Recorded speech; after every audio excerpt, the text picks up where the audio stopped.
I'm Dr. Jim Taylor, and welcome to Prime Sport Alert. This segment of Prime Sport Alert focuses on building confidence. Part 1. One mistake that athletes often make is they wait to do mental training until after they've lost their confidence.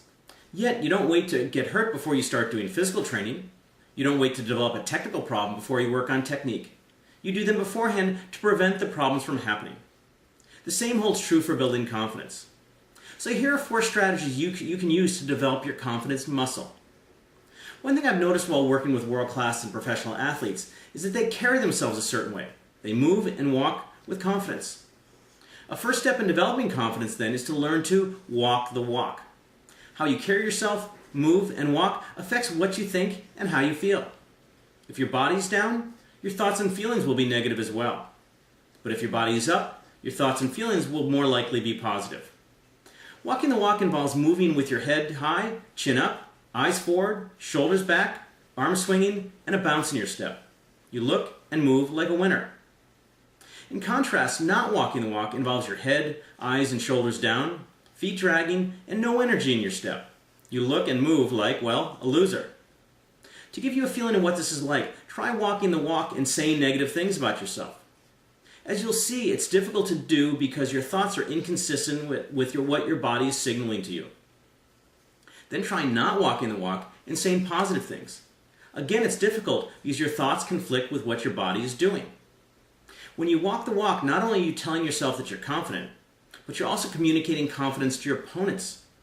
There's nothing more discouraging than to be ahead, but to see an opponent who is positive, fired up, and motivated to keep fighting. There's also nothing more invigorating than to see your opponent looking like they've already lost. By walking the walk, you're not only building your confidence, but you can also hurt your opponent's confidence. You must also learn to talk the talk. What you say to yourself affects what you think and how you feel. If your talk is negative, your thoughts and feelings will probably be negative. If your talk is positive, your thoughts and feelings will be positive. It's hard to think and feel negative when you're talking positively. Don't say, I don't have a chance today. Say, I'm going to try my hardest today. By talking the talk, you're also being your own best ally. You're showing yourself that your opponents may be against you, but you're on your own side. Conversely, not talking the talk includes saying things like, I'm going to perform terribly today, or I don't have a chance. If you say these things to yourself, you're convincing yourself that you have little chance. With that attitude, you really have no chance, because not only is your opponent planning on defeating you, but you're planning on losing to them as well. Even worse, if you talk negatively out loud during a competition, you're basically saying to your opponent that you've already lost.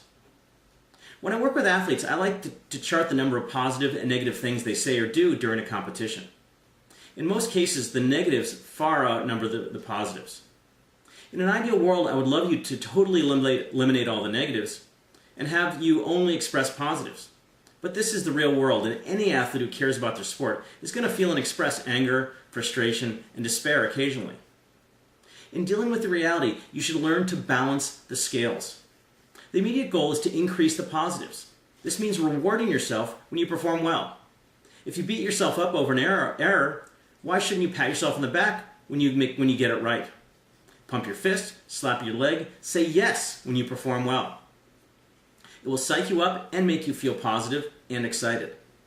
Once you balance the scales by increasing your positives, your next goal is to tip the scales in the positive direction by reducing the negatives.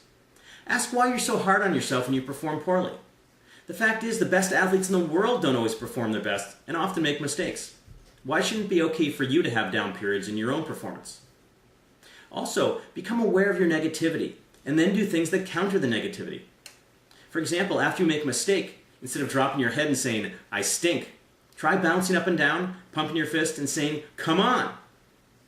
This step of tipping the scales toward positives is so important because of some recent research that found that negative experiences, such as negative self-talk, body language, and emotions, carry more weight than positive experiences. In fact, it takes 12 positive experiences to equal 1 negative experience.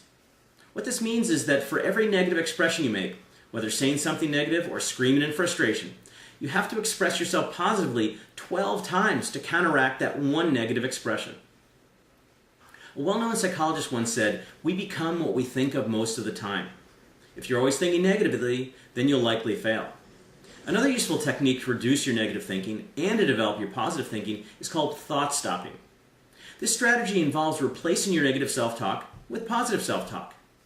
List the negative statements you commonly say to yourself when you're preparing to compete or actually in competition. Next, indicate where and in what situations you say these negative things. This will help you become aware of the situations in which you're most likely to be negative and what you typically say in these situations. Then, list positive statements with which you can replace them. For example, after a bad day you might say, "I had a horrible competition."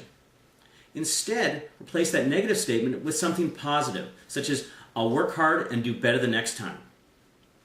The thought-stopping sequence in training or competition goes as follows. When you start to think or say something negative, say "stop" or "positive." Then replace it with a positive statement. A few final thoughts. Remember that how you think, walk, and act are skills. If your scale is tipped heavily to the negative side, you've become very skilled at these negative expressions. Like changing any skill, to get rid of these bad ones, you have to identify better skills, make a commitment to changing them, and practice the positive skills until they're ingrained and automatic. I'm Dr. Jim Taylor for Prime Sport Alert.